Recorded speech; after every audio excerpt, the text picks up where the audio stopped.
I have a question for you. What motivated you to dedicate your entire legal career exclusively for criminal defense? Well, I fell into criminal law in the very beginning of my career. I had an identical twin brother, and he told me to go be a public defender, and I listened to him, and I haven't changed in the last 20 years based upon his great advice. Great. Well, hopefully you enjoy it.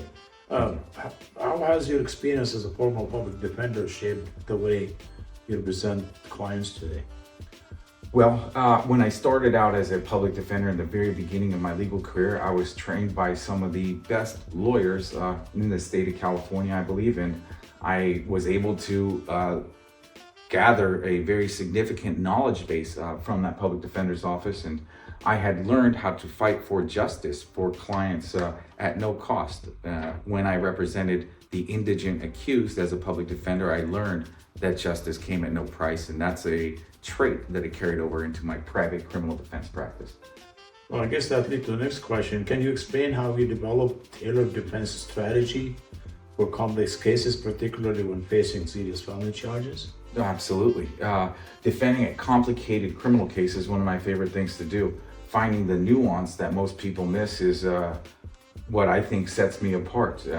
I find the details that really make or break a criminal case, and after representing thousands of criminal clients over the past 20 years, I've become quite good at it. So strategizing on high-level criminal cases is something that I excel at, and something that I hope to be able to continue to provide to my clients for the next generations to come. Well, it certainly shows. But given your deep local experience, what unique challenges or recent trends have you observed in California criminal defense law? Well, the most concerning trend that I've noticed in criminal defense law in California is the fact that our immigrant population, who happen to be also part of the criminally accused, wound up being detained in federal custody by immigration or customs enforcement officials. And some of them have been deported, even though they've been long-standing residents within the country here, and that has caused significant harm to these communities locally, and that's something that I've been addressing through my criminal practice. Well, that's lead me to say, for someone who has been arrested, what first step do you always recommend before any legal discussion starts? Well, that's a very important question.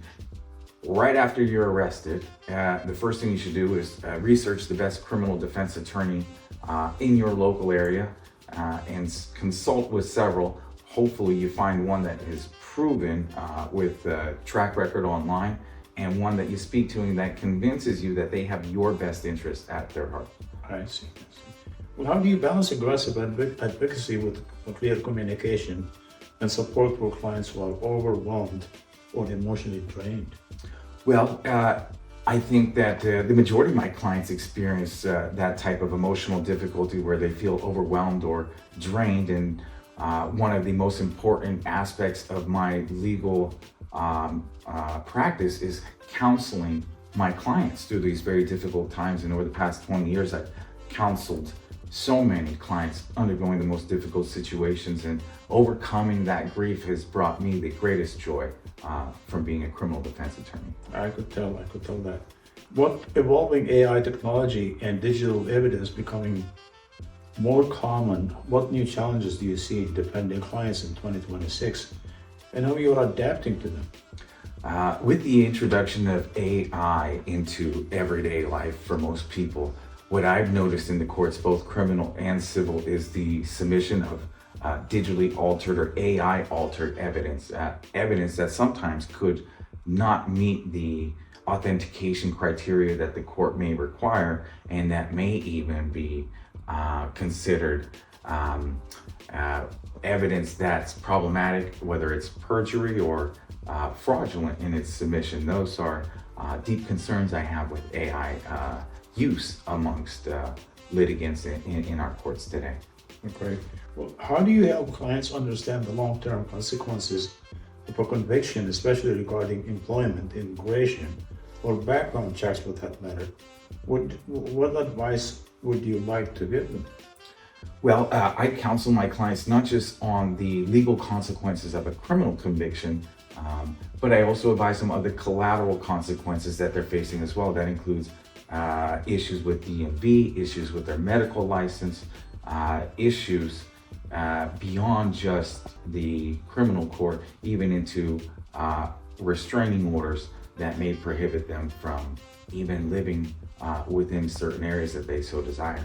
I see. What set your law office of Nabiel C. Ahmed apart? And looking ahead, what goals do you have for your practice in 2026?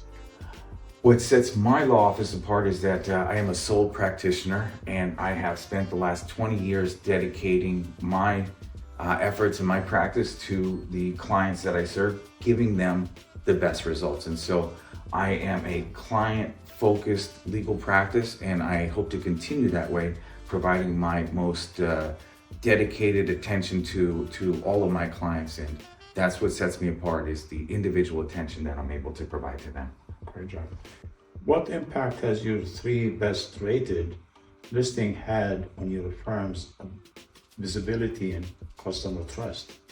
Well, being one of the 3Best Rated for so many years now, decades, it just confirms that I am one of the best criminal defense attorneys in Oakland. I think the best, and it just affirms to the clients, the public out there, that I can help you with the most problematic legal issues that you're facing today. Good job. Thank you.